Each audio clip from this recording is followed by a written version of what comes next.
I was thinking about this last night. Do you have time for a 4-minute story? I'm going to tell you a 4-minute story anyway. Okay, I was thinking about this last night. There are two parts. There are two pieces. There are two pieces to this puzzle. Now, when I was a kid, when I was a kid, 12 years old, I grew up in a town called Puyallup, Washington. And at that time, it was a small town, or what I thought was a small town. There was probably 5,000 people in it. And maybe it's a big town to some people that grew up in real rural areas. But so I'm 12 years old. It was like a Saturday. It was a beautiful, crisp day. It was 12 years old. I got up in the morning. It was a huge day. It was a huge day for me. I knew it. I was up in the morning. I was going downtown. We lived about 3 miles from downtown, which if you're from around this area, our downtown of Puyallup, Washington at that time looked a lot like what the downtown of Franklin looks like, you know, a couple streets and a couple streets of 2-story buildings, and that was about it. And Puyallup, Washington, I get up in the morning, man, it is the big day. I am 12 years old. I am on my 3-speed Schwinn bicycle. I've got my little lock on there. I've got a pillowcase wrapped around my handle. I am pedaling 3 miles downtown. It's 10 o'clock in the morning. I've got to be there at 10 o'clock in the morning. So I pedal downtown. I get downtown. I get that 2nd Avenue. This is going to happen on 1st and Main. I get to 2nd Avenue, and there's like, in the whole town, there's 5,000 people maybe. Well, I get down there. I'm on 2nd Avenue. The streets are packed with people, wall to wall. It's like all of Puyallup and half of Seattle and Tacoma are in this area at this time. So I'm on 2nd Avenue. I find a cyclone fence of an old abandoned parking lot or something. I get off my bike. I take the little combination lock. I lock the thing up. I grab my pillowcase. You know, I'm 12 years old. I'm running down, and pretty soon I'm bumping my way trying to get through the crowd, because 12 years old, you can't get through a crowd that well.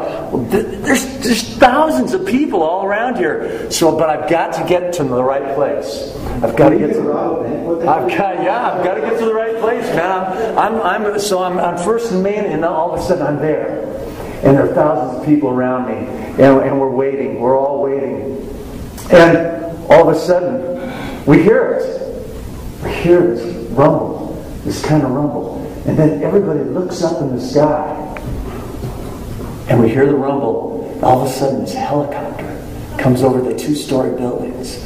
This helicopter's coming over, and it kind of stops and hovers right above us, and it's all of a sudden it's quiet, but then everybody erupts into a cheer. The helicopter, then we're looking up and we see. You know what those little dandelions where they turn white, and you blow on them and a zillion little dandelion things come out. All of a sudden we started seeing that come out of the helicopter, coming out, floating through the sky. Well, what it was thousands and thousands of ping pong balls were falling out of the sky. Now, they wouldn't do this in this day and age, because somebody get hit with one, they get sued for $1 million. Whatever. But these ping pong balls are falling out of the sky. They're falling on the ground. They're falling all over the place. And then all of a sudden, thousands of people are scrambling to pick up these ping pong balls. That's why I've got my pillowcase. I'm grabbing these ping pong balls and putting them in my pillowcase. So I don't know what I got. Maybe 10, 12, 14 ping pong balls. Each ping pong ball had a little marker on it, a little marker, different color or a different symbol on it.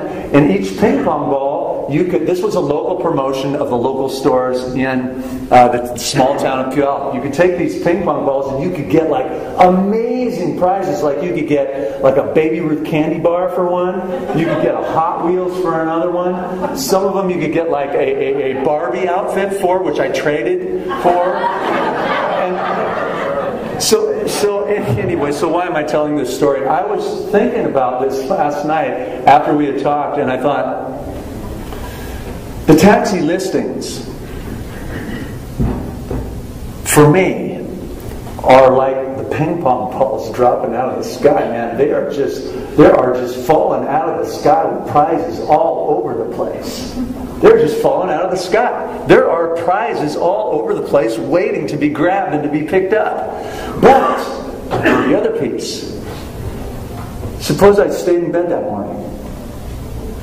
Suppose I never got on my bike. I never got my combination lock. I never got my pillowcase. And I stayed in bed. The ping pong ball still would have dropped. They just would have dropped without me.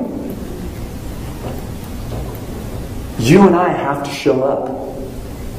The ping pong balls, the prizes, the listings are falling out of the sky. The opportunities in film and TV are falling out of the sky.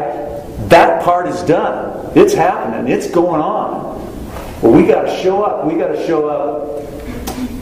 We got to turn off the TV and show up and write something. We got to show up in our studio. We got to sit down and cut something, a guitar piece, a piano piece, maybe a bigger production, whatever. Maybe we grab some of our demos that we've done, take the vocals off, leave the vocals on, submit them. But we got to show up. We got to show up every day. And the more you show up, and the more you show up prepared with your pillowcase, with your bike riding down there, the more ping pong balls you might be able to grab.